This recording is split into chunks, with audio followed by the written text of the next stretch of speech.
حضرت ہود علیہ السلام کو اللہ تبارک و تعالی نے قوم عاد کی طرف بھیجا تھا۔ یہ عرب میں رہنے والی ایک قدیم قوم ہے جو غالباً حضرت نوح علیہ السلام سے کوئی 2000 برس پہلے، حضرت عیسیٰ علیہ السلام سے کوئی 2000 برس پہلے یہاں پر آباد تھی۔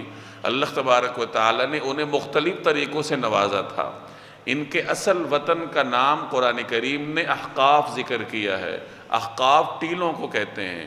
مفسرین فرماتے ہیں کہ یہ قوم صحرا میں آباد تھی اور بعد میں وہاں سے نکلی اور عمان اور حضرموت اور یہ پوری پٹی پر انہوں نے کوئی 1700 کے قریب شہر آباد کیے۔ بڑی متمدن قوم تھی، بڑے بڑے شہر انہوں نے آباد کیے۔ اللہ نے انہیں جسمانی طاقت سے بھی نوازا تھا۔ قرآن کریم میں ان کے بارے میں فرمایا گیا کہ اللہ تبارک و تعالی نے ان کو بے مثل قوم بنایا تھا، یعنی ان کی طرح کی طاقت اللہ نے انسانوں کو یا کسی قوم کو عطا نہیں فرمائی۔ یہ ان کی ایک خاصیت تھی جس سے اللہ تبارک و تعالی نے ان کو نوازا تھا۔ ان کی ہدایت کے لیے اللہ تبارک و تعالی نے حضرت ہود علیہ السلام کو بھیجا، جن کا تعلق اسی قوم سے تھا۔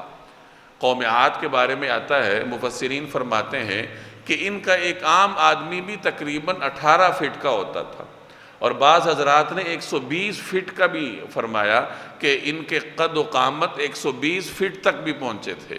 اتنے لمبے لمبے جثے ان کو اللہ تبارک و تعالی نے عطا کیے تھے، اور اسی حساب سے ان کو قوتیں بھی دی تھیں۔